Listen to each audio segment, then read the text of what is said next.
تو اس میں آپ کو جلد پہ دانے یا ہائیوز آنا سٹارٹ ہو جاتے ہیں۔ ان کی وجہ ڈرائیونگ یا ہیوی مشینری کا استعمال کرتے ہوئے احتیاط کریں۔ اس کے السلام علیکم guys, welcome to my channel. میں ہوں عاصم مجید اور آج کی اس ویڈیو میں ریویو کروں گا پیریٹون ٹیبلٹ کا۔ یہ بہت ہی ایفیکٹو ہے، پاکستان کے اندر ان کا کثرت سے استعمال کروایا جاتا ہے۔ تو آج کی اس ویڈیو کے اندر میں آپ کو اس کے فوائد کے بارے میں آگاہی دوں گا، اس کے نقصانات بتاؤں گا اور اس کا صحیح طریقہ استعمال کیا ہے وہ بتاؤں گا، اور کن کن مسائل کے اندر، سمپٹمز کے اندر آپ ان کا یوز کر سکتے ہیں۔ یہ سب انفارمیشن آج میں آپ کو بتاؤں گا۔ تو چلیں پھر آج کا ٹاپک شروع کرتے ہیں۔ تو برانڈ نیم ہے اس کا پیریٹون۔ جی ایس کے فارما اس کو بنا رہی ہے، جو کہ ایک ملٹی نیشنل فارما ہے۔ اس کی قیمت کی بات کی جائے تو 10 سے 13 روپے میں 20 گولیوں کی ایک سٹرپ مارکیٹ میں اویلیبل ملتی ہے۔ اب بات کرتے ہیں اس میں موجود دوا کی۔ تو اس میں جو دوا شامل ہے وہ ہے کلورفینرامائن۔ تو کلورفینرامائن بیسیکلی ایک اینٹی الرجی کی اینٹی ہسٹامین دوا ہے اور اس کا استعمال مختلف الرجیز میں کیا جاتا ہے۔ اب اس کا استعمال جن مسائل میں کیا جاتا ہے، اس میں پہلے نمبر پہ ہے جلدی خارش۔ تو اس میں آپ کو جلد پہ دانے یا ہائیوز آنا سٹارٹ ہو جاتے ہیں۔ ان کی وجہ کوئی ڈسٹ الرجی ہو سکتی ہے، یا پھر آپ کی سکن کسی چیز سے الرجک ہو، یا کسی کھانے والی چیز یا فوڈ سے الرجی ہو سکتی ہے۔ تو اس طرح کی کنڈیشن میں اس کا استعمال کروایا جاتا ہے۔ اس کے علاوہ خارش میں بھی، جس میں ایکزیما ہو سکتا ہے، جلد پہ خارش ہو جاتی ہے، جلد ریڈ اور سویلنگ ہو جاتی ہے، تو ان شکایات میں بھی اس کا استعمال کروایا جاتا ہے۔ اس کے علاوہ سٹنگ بائٹ میں آپ کو کوئی کیڑا وغیرہ کاٹ لے اور اس کی وجہ سے آپ کے جسم میں الرجی، خارش یا ہائیوز متاثرہ جگہ پہ یا سکن ریڈ ہو جائے، تو اس میں بھی اس کا استعمال کیا جاتا ہے۔ اس کے علاوہ آپ کو کوئی میڈیسن کھانے کی وجہ سے الرجی ہو جائے، جسم پہ خارش یا دانے بن جائیں، تو اس میں بھی اس کا استعمال کروایا جاتا ہے۔ اس کے علاوہ الرجک ریہائٹنس میں، اس میں آپ کا جو نیسل بیسک ہے، جو ناک کا راستہ ہے، سانس لیتے ہیں جس سے، اس راستے میں کوئی الرجی ہو جاتی ہے، وہ سیزنل ڈسٹ، پولن، جانوروں سے، پیٹ سے یا کسی ایسی خوشبو سے الرجی ہو سکتی ہے۔ تو اس کی وجہ سے جو مسائل آپ کو آتے ہیں، اس میں ناک کا بند ہونا، ناک کا بہنا،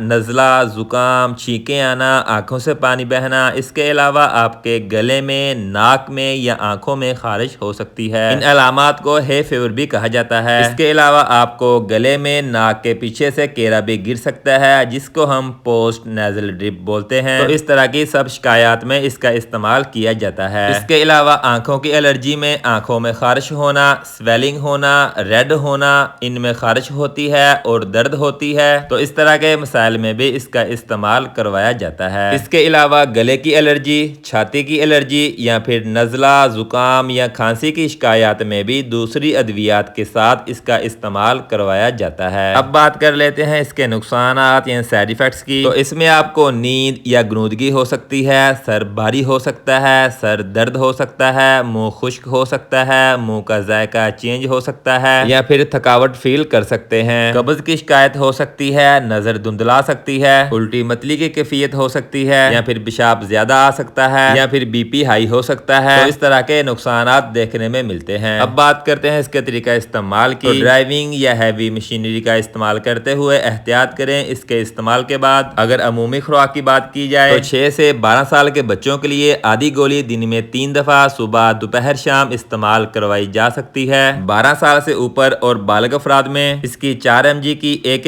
گولی دن میں 3 دفعہ یا ہر 6 گھنٹے بعد استعمال کروائی جا سکتی ہے، مگر ایک دن میں 24 mg سے زیادہ استعمال نہیں کرنی۔ تو یہ سب انفارمیشن تھی پیریٹون ٹیبلٹ کی۔ اپنا خیال رکھیے گا۔ اللہ حافظ۔